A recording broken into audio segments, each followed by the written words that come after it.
കാർഷിക യന്ത്ര സാമഗ്രികൾ സമയബന്ധിതമായി ലഭിക്കാത്തതിനാൽ കർഷകർ ദുരിതത്തിൽ. കൊയ്ത്തു മെഷീനും നടീൽ യന്ത്രവും വിട്ടുനൽകാത്തതാണ് കർഷകർക്ക് ദുരിതമാകുന്നത്. അന്നമനട പഴുപ്പാടം പാടശേഖരത്തിലെ കർഷകർ ഇതുമൂലം പ്രതിഷേധത്തിലാണ്. കാർഷിക യന്ത്രങ്ങൾ ഉണ്ടായിട്ടും കർഷകർക്ക് ആവശ്യത്തിന് ലഭിക്കുന്നില്ലെന്ന് പരാതി. അന്നമനട പഞ്ചായത്തിലാണ് കർഷകർക്ക് കൊയ്ത്ത് മെഷീനും നടീൽ മെഷീനും യഥാസമയത്ത് ലഭിക്കുന്നില്ലെന്ന് പരാതി ഉയരുന്നത്. കൊയ്ത്ത് മെഷീൻ ലഭിക്കാത്തതിനാൽ പഴുപ്പാടം പാടശേഖരത്തിലെ നെല്ല് കൊയ്തെടുക്കാൻ സ്വകാര്യ വ്യക്തിയുടെ മെഷീനാണ് ഉപയോഗിച്ചത്. എന്നാൽ കൊയ്ത്ത് കഴിഞ്ഞപ്പോൾ നെല്ല് ഭൂരിഭാഗവും പാടത്ത് വീണ് കിടക്കുന്ന അവസ്ഥയാണ്. മെഷീൻ കംപ്ലൈന്റ് മൂലമാണ് ഇത്തരത്തിൽ നെല്ല് വീണു പോയതെന്നാണ് കർഷകർ പറയുന്നത്.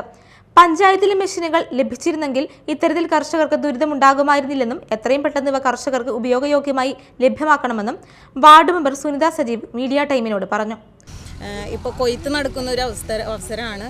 നമുക്കറിയാം, ഇന്നിപ്പോൾ ഇവിടെ ഒരു വ്യക്തിയുടെ കൊയ്ത്ത് നടക്കുകയും പ്രൈവറ്റ് വണ്ടിയാണ് നമ്മൾക്ക് ഈ പാടശേഖരത്ത് ഇറങ്ങിയത്. നമുക്ക് നിലവിൽ പഞ്ചായത്തിൻ്റെ വണ്ടികൾ ഉണ്ടായിട്ട് പോലും നമ്മുടെ പാടശേഖര സമിതിയിലെ ഈ അന്നമനട ഗ്രാമപഞ്ചായത്തിലെ കർഷകർക്ക് സമയബന്ധിതമായിട്ട് കിട്ടാത്ത ഒരു ഇതാണ് നമ്മൾക്ക് ഇപ്പോൾ അനുഭവപ്പെടുന്നത്.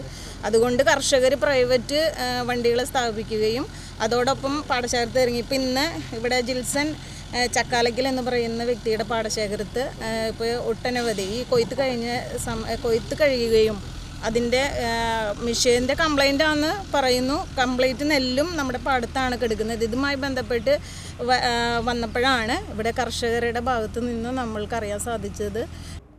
Media time Mala.